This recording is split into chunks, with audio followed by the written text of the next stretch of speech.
The race to 5G is on, and the battle for talent is getting fierce. Welcome to 5G Talent Talk with Carrie Charles, a podcast dedicated to helping you face the future workforce head on. Navigate this challenging talent landscape with innovative strategies to attract, retain, and engage people in this new world of work. Only here on 5G Talent Talk with Carrie Charles, CEO of Broadstaff Talent Solutions.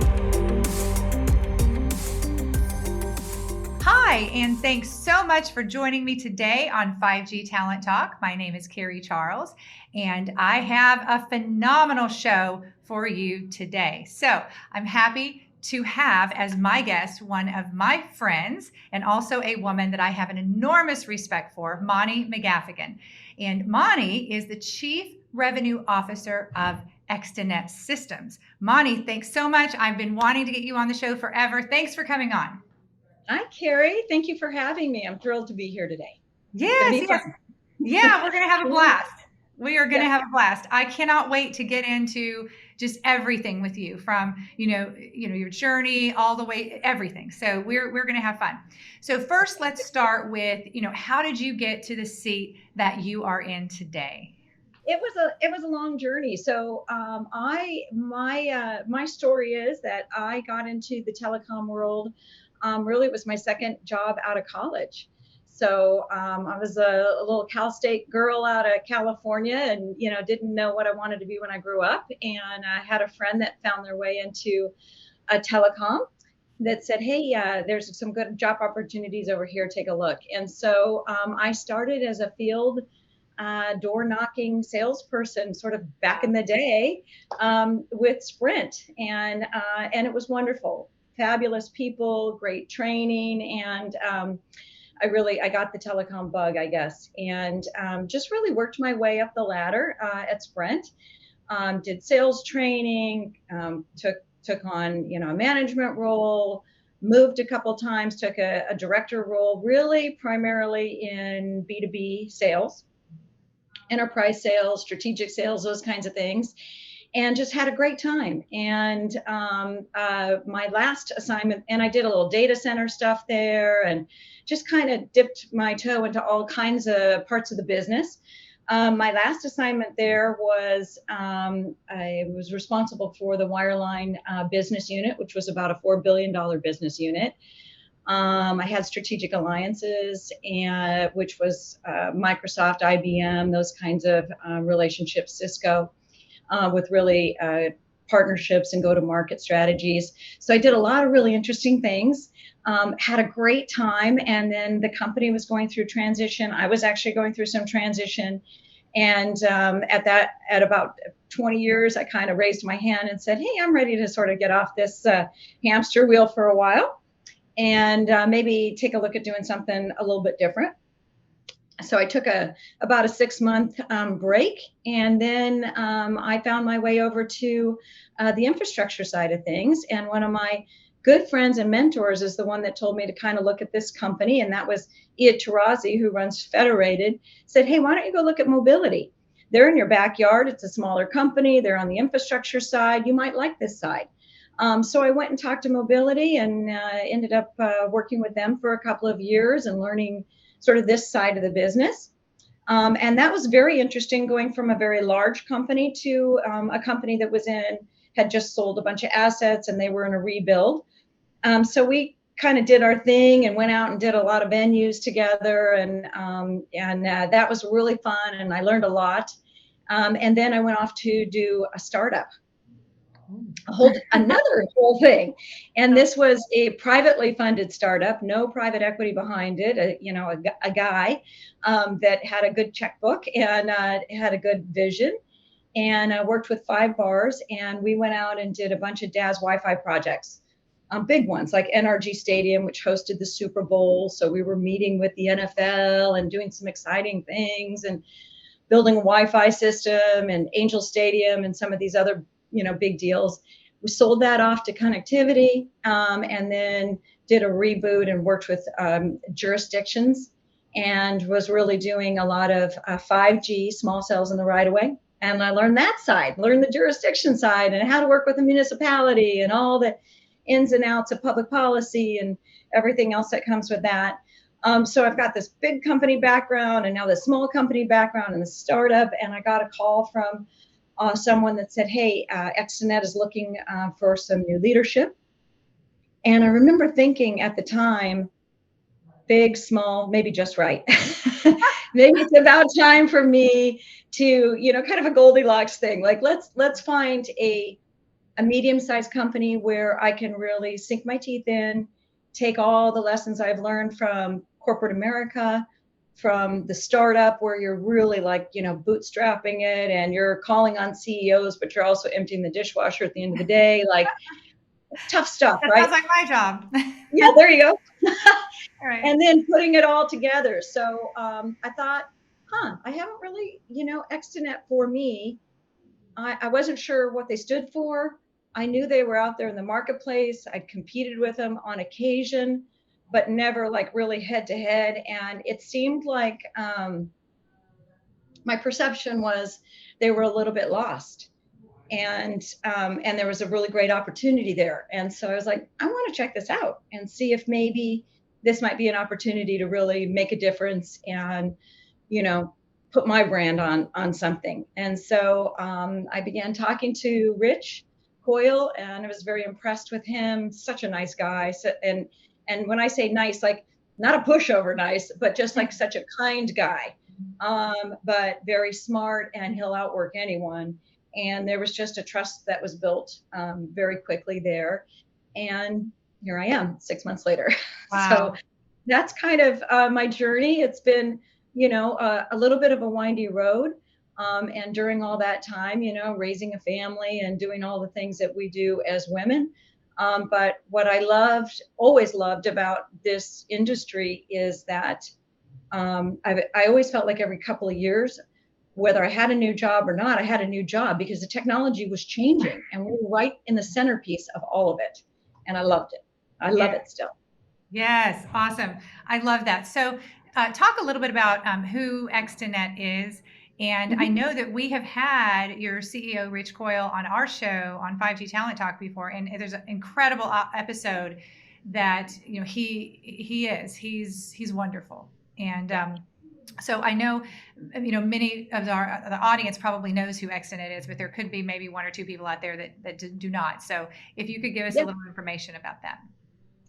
Yeah, ExteNet is, well, number one, it's just an incredible company. It's one of the largest privately held infrastructure companies in the country, probably the world for that matter. We have over, 35,000 nodes.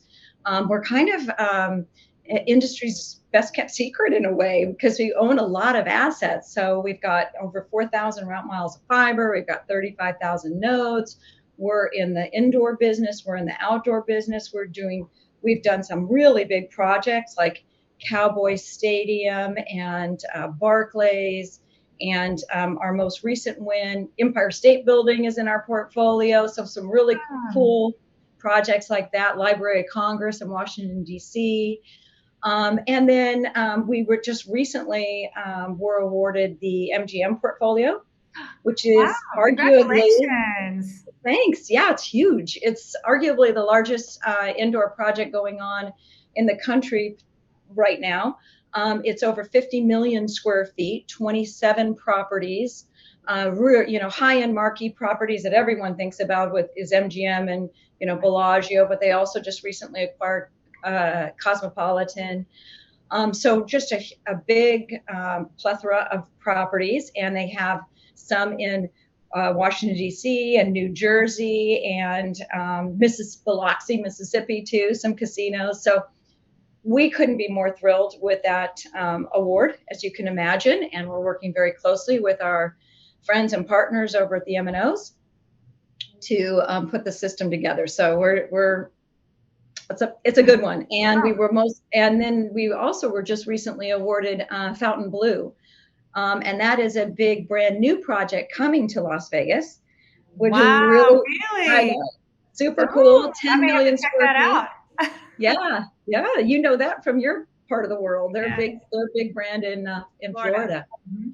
Yes, and then we're doing all kinds of stuff outdoor too for the carriers, building small cells. So we're building several hundred small cells in Las Vegas right now, in Seattle, in Detroit, in Chicago, in Long Island, New York. So we're kind of all over the place, but I would say, at least from my perspective, like 6 months ago, I had no idea that ExteNet was doing all this stuff. So we are gaining some real traction and momentum, and you're going to hear a lot more about our brand in the future. Wow. Oh my gosh. Congratulations. That is awesome. So, Good. Monnie, tell me about your role at ExteNet. What is it going to be your day to day and what you're responsible for? And, what I'd like to know is a little bit about your vision Yep. for the company and also for your team. Okay. Well, I love that question. So my title is Chief Revenue Officer, which candidly, I like to think of it more as Chief Relationship Officer, because really my vision for this role and really this company is to take what's been traditionally thought of as the third party operator or 3PO model, and maybe the business model stays the same, but the perception changes. And that, what I mean by that is, I really want to be adding value to our customers and our relationships every step of the way. If we aren't faster, more predictable, or easier to do business with, then really our biggest competitor out there is for the carriers to just build it themselves. So we've got to every day be thinking about, how are we adding value to our customers? How are we making their lives easier? How are we allowing them to accelerate their build plans and manage their budgets and give us the problem and let them walk away and go do what they do best? So that's what I'm thinking about each and every day, and trying to really remove complexity in really what is a very complex business. There's a lot of risk associated with it. We work with great partners like yourselves to make sure that when we're in complicated build markets, we've got the right people in there that can do the work and get the work done. So I guess to answer your question, my vision is I want us to continue on the path we're in. We're building a high performance culture, but to really accelerate a lot of those value propositions that I'm thinking about. And in order to do that, we've got to be collaborative, we've got to be communicative, highly communicative, and transparent with both our employee base and our partner base, our customer base. Yes, yes. And now you described the culture just a little bit. Can you go in a little deeper to the ExteNet culture, and what does it feel like to work at ExteNet right now? I would imagine that people are excited but a little bit anxious. We're going through massive transformation. And a lot of these concepts that I just talked about, speed to market, easy to do business with, what's our value proposition, it's not that it's necessarily a new concept, but it hasn't really been part of the fabric of the culture. It's been more of an operational company, and an operationally excellent company, really, really good at the operations and the deployment. In terms of the communication back to the market, and the communication back to the customer, and really scorecarding and making sure those processes are efficient, and really getting customer feedback. What do you need? What do you want? Are we doing things the right way?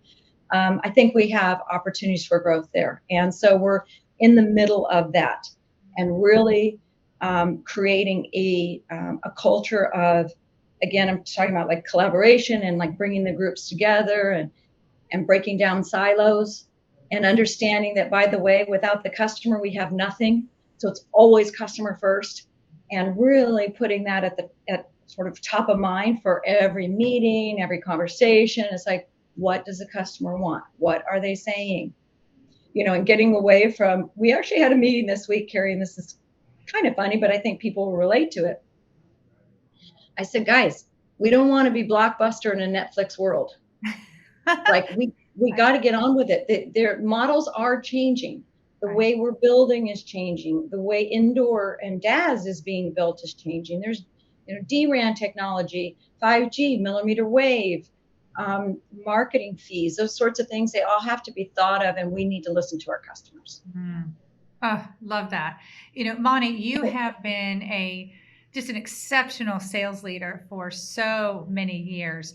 And you've got all this experience in building and growing like you said, high performance sales teams. So tell me your secret. I don't have I have no secrets, and no like secret sauce or anything like that.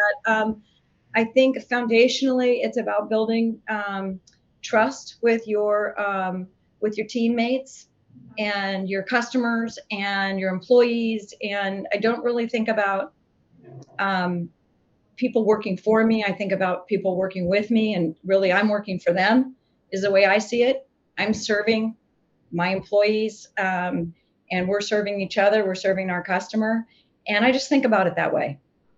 And I can tell you places, and I've certainly had my fair share of failures, and I've had a few successes along the way.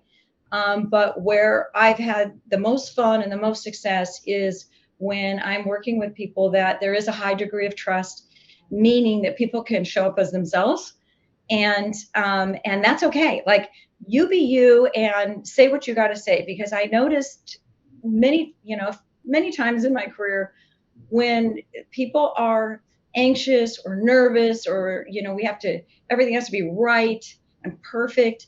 They just they're searching for perfection, and we lose a lot of innovation and great ideas.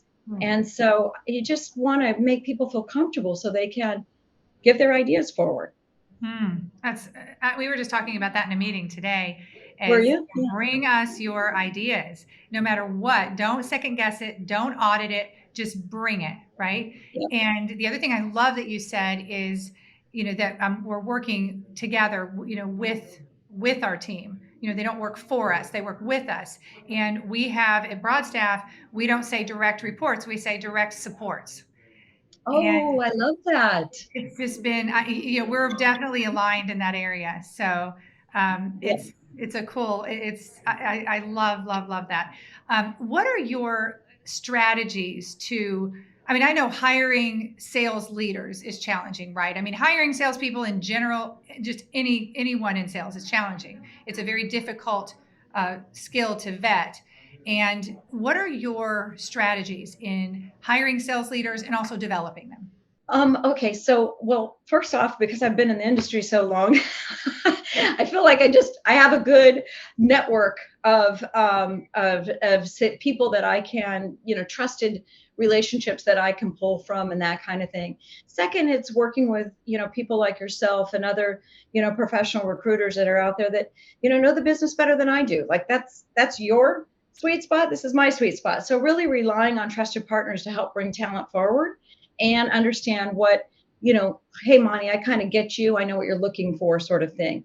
Mm-hmm. And I think thirdly, it's casting a wider net, especially in today's world where we're trying to broaden our profile, and bring in, I guess, diversity, if you will, is just cast a wider net when we're looking. It doesn't all have to be people from the industry or, people that we already know or whatever. It's like, take a chance and get to know people. And I think the fourth point would be, we've got to build the bench. We also have some age gaps, I think, in the business. And so we've got to be bringing people forward and enticing people out of school and, younger people into this business.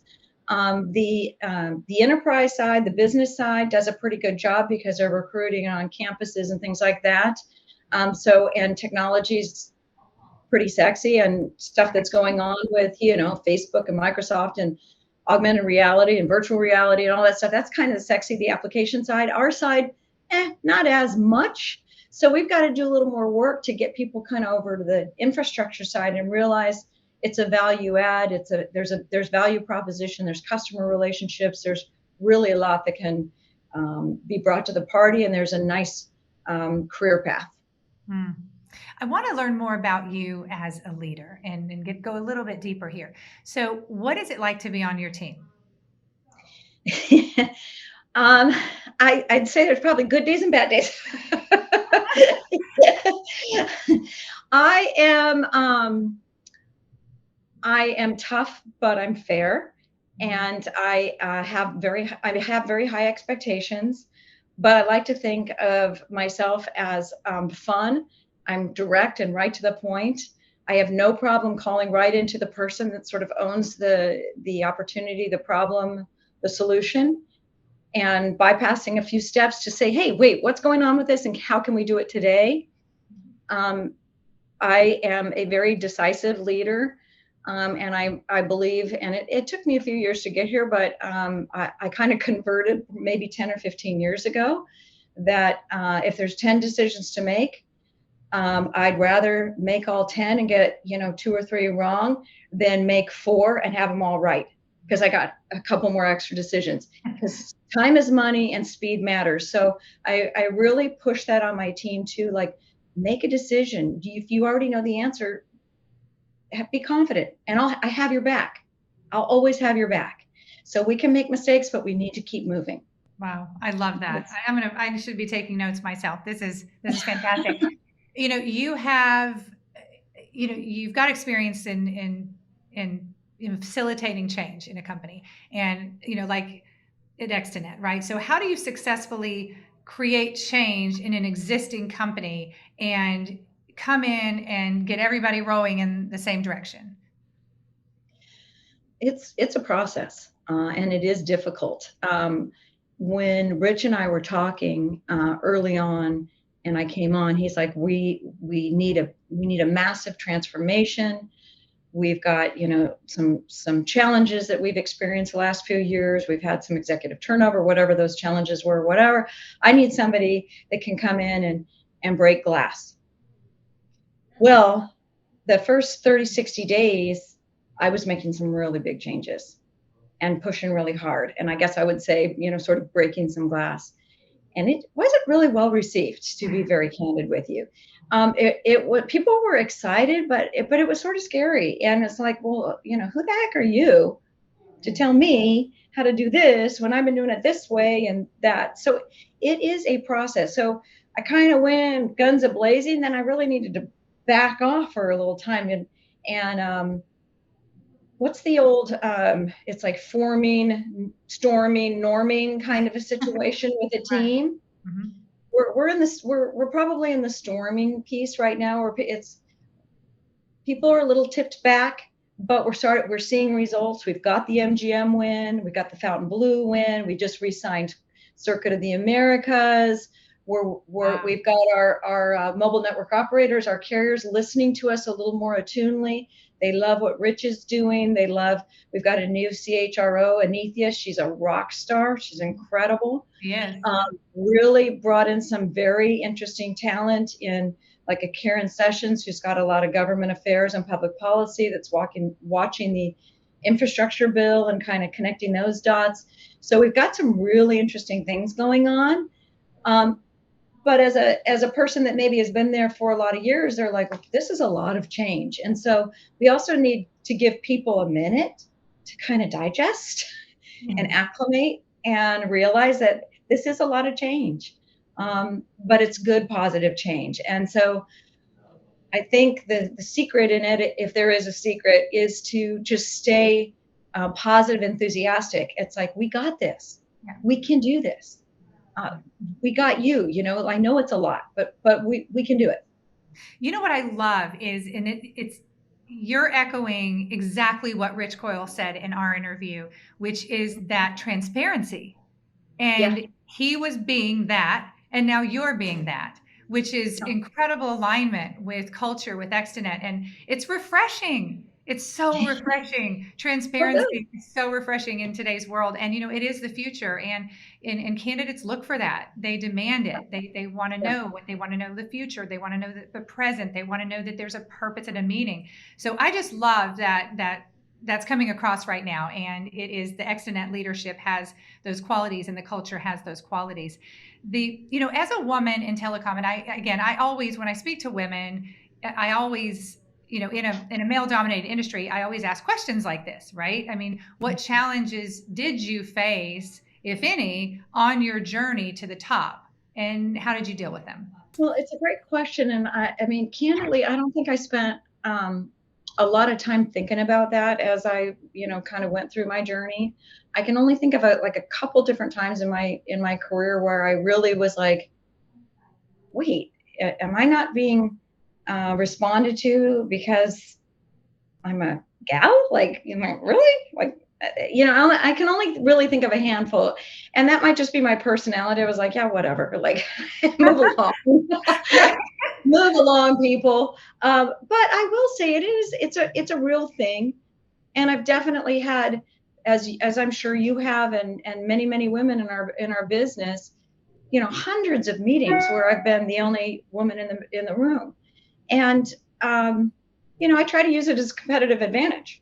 It's like, okay, I'm the only one that looks a little different, so I'm gonna see if I can get my voice to be heard. But there are definitely times where it's been old boys club, and I've been minimized, or not heard, or I've actually given an idea and it kind of got shoved to the side just to be resurrected somewhere else. Right? It's like, hey, but whatever, that's life. I mean, that does happen. So I guess I think our job as women is to help support other women, big time. And we've got to do, as you are, more recruiting of this space. It's an exciting business. It's a great business.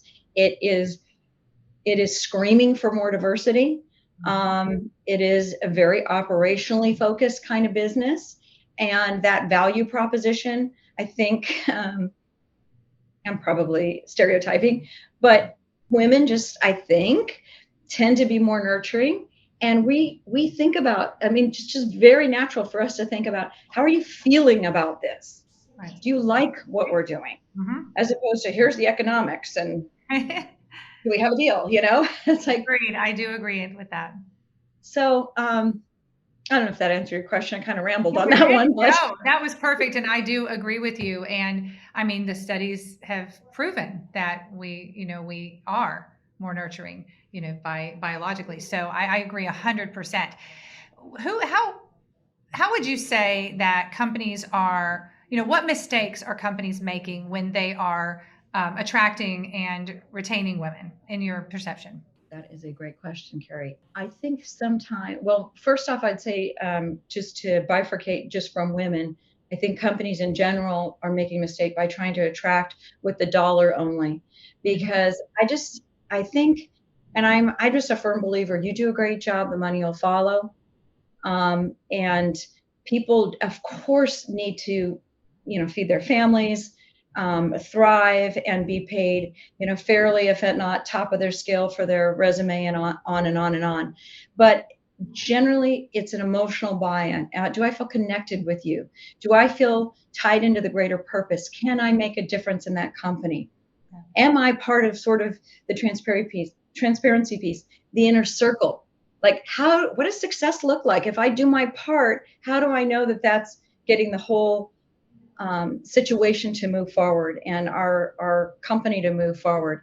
So I'm a big believer in sharing equity across the whole company, if at all possible, doing a lot of recognition, a lot of sharing, a lot of gratitude and appreciation, and really reaching way down, way up, sideways, this way, saying thank you to your customer, thank you to your partner, thank you to your, our recruiters, thank you to the person that brought in, the breakfast in the morning, and the person that locked the door at the end of the day, like, because every little part matters.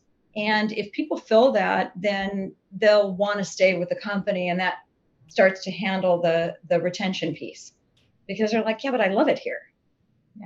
Yes. And I love what you said, because I said, where do they go wrong when it comes to attracting and retaining women? And you said, let's talk about human beings. How do you actually attract and retain human beings? Because we're all human and we have very similar needs. And I love that you took it there, because, the more that we think about that, which is, look, we all, we all want similar things. And then the retention becomes a little bit easier at that point. So I think you're right on with that. What advice would you give to, let's say, And again, I'll stay with we're talking a little bit about being a woman in telecom. And what advice would you give to a young woman who's listening right now or watching, and she wants to be in the C-suite someday? First, I'd say, go girl. You go girl. I'd say visualize yourself there, and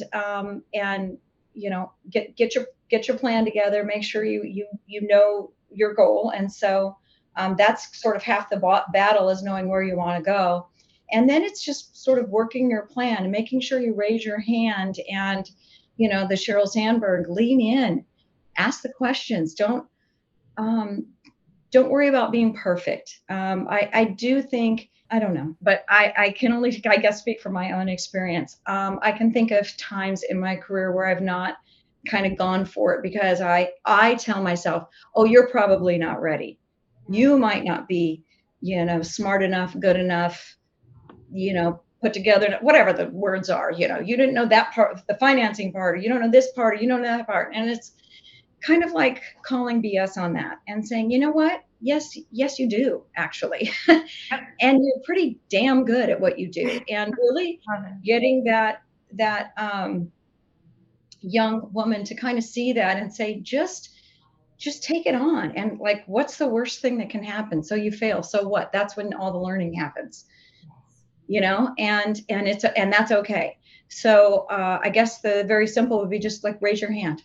Mm-hmm. Just say yes. Just go for it. Mm-hmm. I love it.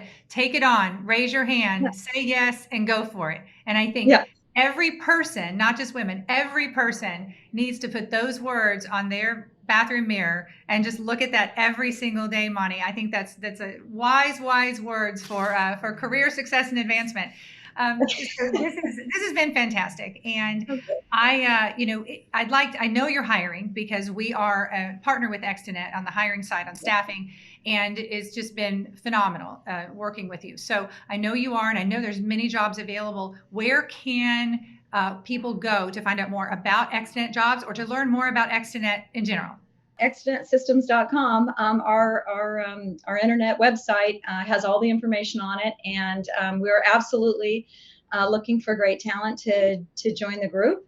And would reach out to me on LinkedIn, or reach out to Anithia Dorch on LinkedIn, our CHRO, and raise your hand. Raise your hand. I love it. Yeah. Raise your hand. That is good. Monnie, thank you. This has been so fun. And I know I learned a lot. And I know that, I love your authenticity, the transparency, and just knowing who you are and the ExteNet leadership team right now. You're on a rocket ship. So good luck. And I know all your dreams are going to come true. I'm excited. So thank you for being on the show today. Thank you, Carrie. It's been my pleasure, and I really, really appreciate you taking the time. So we'll see you soon. Of course. Thank you. Bye-bye. Thanks. Okay. Thank you.